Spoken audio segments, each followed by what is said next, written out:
Geopolitical గా చాలా ఆసక్తికరమైన పరిణామాలు చోటు చేసుకుంటున్నాయి.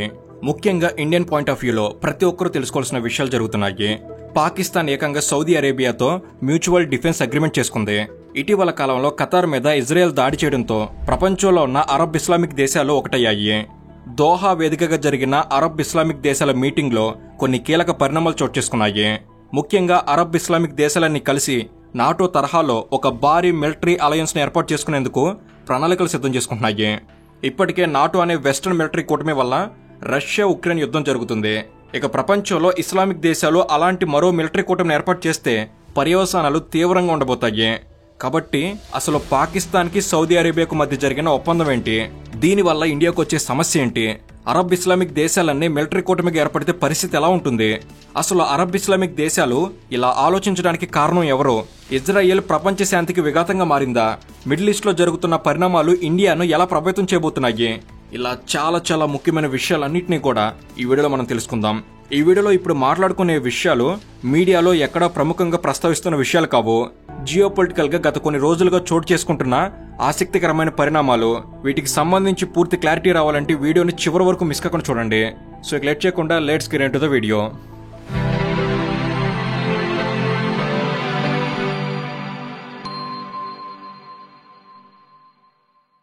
ఇప్పుడు జరుగుతున్న ఆసియా కప్ మ్యాచ్ సందర్భంగా పాకిస్తాన్ క్రికెటర్లకు ఇండియన్ ప్లేయర్స్ షేక్ హ్యాండ్ ఇవ్వలేదని పాకిస్తాన్ క్రికెట్ ప్లేయర్స్ అలిగారు. సెప్టెంబర్ 14న జరిగిన ఆ మ్యాచ్ లో ఇండియా పాకిస్తాన్ ని ఓడించడమే కాకుండా ఇండియన్ ప్లేయర్స్ పాకిస్తాన్ ప్లేయర్స్ కి షేక్ హ్యాండ్ ఇవ్వకుండా పాకిస్తాన్ కి బాగానే బుద్ధి చెప్పారు.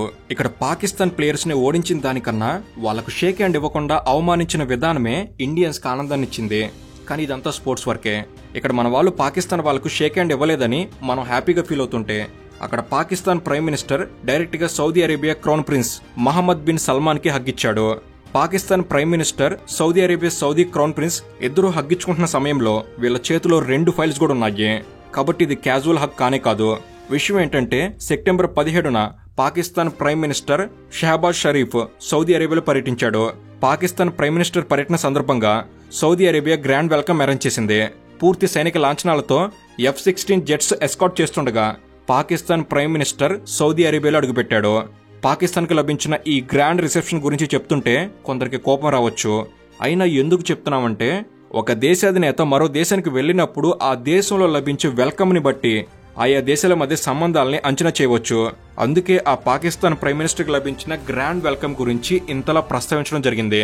అయితే సడన్ గా పాక్ ప్రైమ్ మినిస్టర్ సౌదీలో ల్యాండ్ అవడానికి కారణం 2 దేశాల మధ్య ఒక కీలకమైన ఒప్పందం. సెప్టెంబర్ 17న పాకిస్తాన్ సౌదీ అరేబియా 2 దేశాల అధినేతలు కాంప్రహెన్సివ్ మ్యూచువల్ డిఫెన్స్ అగ్రిమెంట్ మీద సంతకం చేశారు.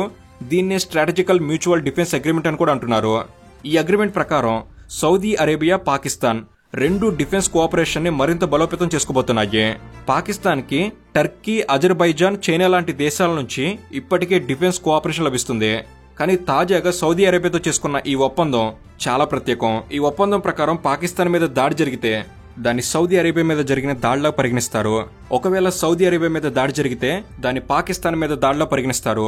ఈ 2 దేశాల్లో ఏ దేశం మీద దాడి జరిగినా ఆ దాడి చేసిన దేశం మీద పాకిస్తాన్, సౌదీ అరేబియా 2 దేశాలు అటాక్ చేస్తాయి.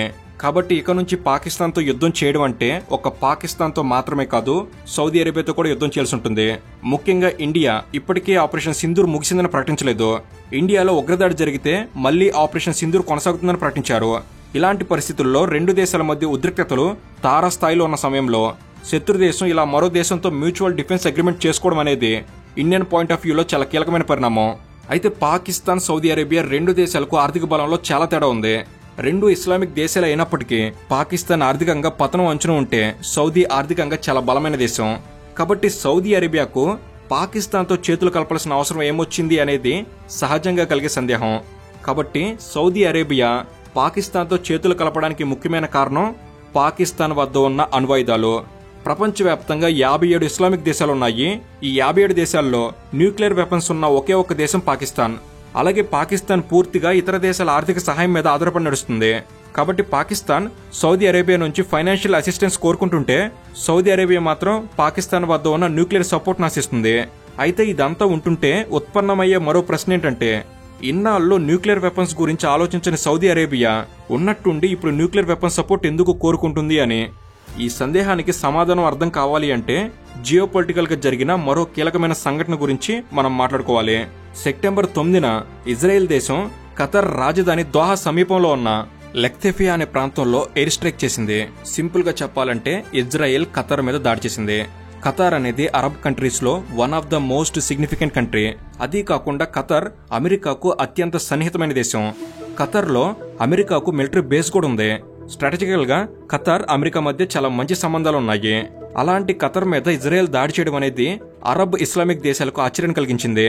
నిజానికి ఇజ్రాయెల్ మిడిల్ ఈస్ట్ లో సృష్టిస్తున్న అరాచకం అంతా ఇంత కాదు. పాలస్తీనాతో జరుగుతున్న యుద్ధంలో ఇజ్రాయెల్ ఎవరి మాటని లెక్క చేయకుండా మారణహోమం సృష్టిస్తూనే ఉంది.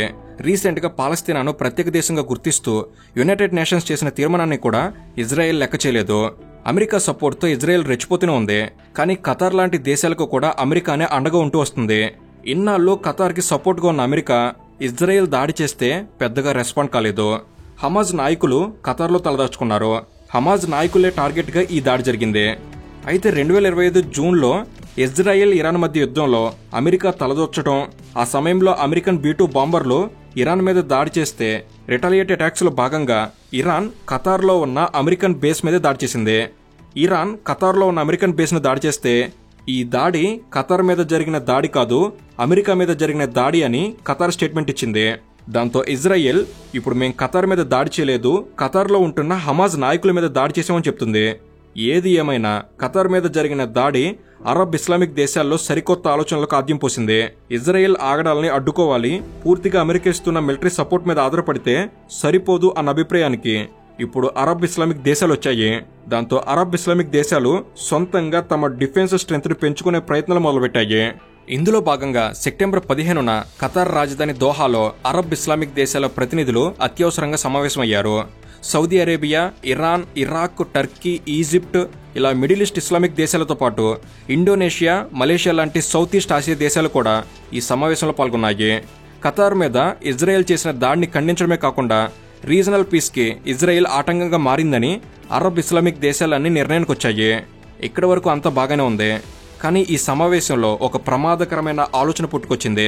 అదేంటంటే నార్థర్న్ అట్లాంటిక్ దేశాలు ఎలాగైతే మిలిటరీ ఆర్గనైజేషన్ క్రియేట్ చేసుకున్నాయో అదే విధంగా నాటో తరహాలో అరబ్ ఇస్లామిక్ దేశాలన్నీ ఒక మిలిటరీ ఆర్గనైజేషన్ ఏర్పాటు చేసుకోవాలి అనే ఆలోచనకు వచ్చాయి.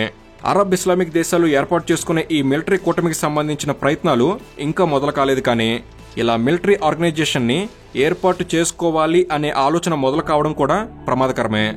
అరబ్ ఇస్లామిక్ దేశాలకు ఇలాంటి ఆలోచన మొదలైంది అంటే దానికి కారణం ఇజ్రాయెల్ మరియు అమెరికా అవలంబిస్తున్న ప్రమాదకర వైఖరే. ఇప్పటికే నాటోతో రష్యా లాంటి దేశాలు తీవ్రమైన సెక్యూరిటీ ఛాలెంజెస్ ని ఎదుర్కొంటున్నాయి. ప్రస్తుతం జరుగుతున్న రష్యా ఉక్రెయిన్ యుద్ధానికి నాటోలో ఉక్రెయిన్ చేరాలని నిర్ణయించుకోవడమే కారణం.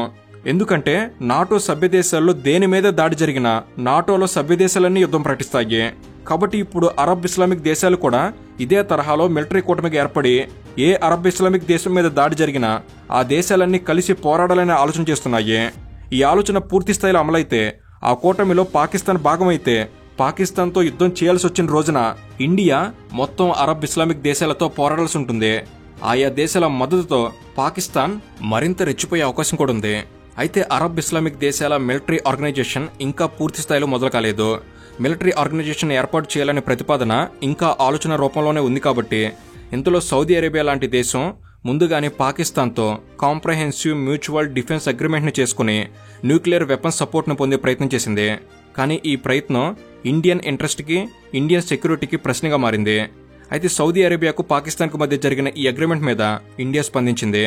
నిజానికి సౌదీ అరేబియాతో ఇండియాకు మంచి సంబంధాలున్నాయి. పహల్గామ్ దాడి జరిగిన రోజు ప్రైమ్ మినిస్టర్ మోడీ గారు సౌదీ అరేబియాలోనే ఉన్నారు. పహల్గామ్ దాడిని సౌదీ అరేబియా కూడా ఖండించింది. మోడీ గారికి సౌదీ అరేబియాకు సంబంధించిన హైయెస్ట్ సివిల్ అవార్డు కూడా ఇచ్చారు. దాంతోపాటు సౌదీ అరేబియా ఇండియాకు ట్రేడ్ పార్ట్నర్గా కూడా కొనసాగుతుంది. ఇండియాకు అవుతున్న ఆయిల్ ఇంపోర్ట్స్ లో రష్యా తర్వాత సౌదీ అరేబియా నుంచే ఎక్కువ ఆయిల్ ఇంపోర్ట్ అవుతుంది. కాబట్టి సౌదీ అరేబియా తీసుకున్న నిర్ణయాన్ని ఇండియన్ ఇంట్రెస్ట్ ను దృష్టిలో ఉంచుకొని చాలా ఆచితూచి స్పందించాల్సిన అవసరం ఏర్పడింది. Ministry of external affairs September 18న సౌదీ అరేబియాకు పాకిస్తాన్కు మధ్య జరిగిన డిఫెన్స్ అగ్రిమెంట్ మీద ఒక స్టేట్మెంట్ రిలీజ్ చేసింది. ఇండియా ఏమంటుందంటే ఇన్నాళ్ళు సౌదీ అరేబియాకు పాకిస్తాన్కు మధ్య ఉన్న అవగాహనకి ఇప్పుడు ఒప్పందం కుదిరింది. ఇండియన్ సెక్యూరిటీ మీద, రీజనల్ సస్టైనబిలిటీ మీద ఈ ఒప్పందం వల్ల ఎలాంటి ప్రభావం పడుతుందో పరిశీలిస్తున్నాం. ఇండియన్ సెక్యూరిటీ ఇంట్రెస్ట్లకు ఇండియన్ గవర్నమెంట్ కట్టుబడి ఉంది అని ఎంఈఏ స్టేట్మెంట్ ఇచ్చింది. ఇండియా నుంచి వచ్చిన రెస్పాన్స్ చాలా సింపుల్గా అనిపిస్తున్నా కూడా సౌదీ అరేబియా విషయంలో ఇండియా అగ్రెసివ్గా స్పందించే పరిస్థితి లేదు. కాబట్టి జరుగుతున్న జియోపొలిటికల్ డెవలప్మెంట్స్ ఇండియాకు కనీసం స్వేచ్ఛగా స్పందించే అవకాశం కూడా లేకుండా చేశాయి. కాబట్టి ముందు ఈ అరబ్ ఇస్లామిక్ దేశాలు తమ భద్రత కోసం తీసుకునే నిర్ణయాలు ఇండియాను మరింత ఆత్మరక్షణలోకి నెట్టేలా కనిపిస్తున్నాయి. ఇప్పటివరకు చెప్పుకున్నదంతా గమనిస్తే ఇజ్రాయెల్ దూకుడు, ట్రంప్ వైఖరి ఇప్పుడు మొత్తం ప్రపంచానికి ఇబ్బందికరంగా మారింది. అందులో భాగంగా ఇప్పుడు ఇండియా ఇబ్బంది పడే పరిస్థితి తలెత్తింది. సో ఇది ఫ్రెండ్స్, ఈ విషయంపై మీ అభిప్రాయం ఏమిటి తప్పకుండా కామెంట్స్లో తెలపండి. అండ్ ఇలాంటి మరిన్ని ఇంపార్టెంట్ విషయాలని వెంటనే మీ కొరకు తెచ్చేందుకు మీ సపోర్ట్గా మన తెలుగు నాలెడ్జ్ సబ్స్క్రైబ్ చేసుకుని బెల్ని యాక్టివ్లో ఉంచుకోగలరు. Thank you for watching. Have a good day.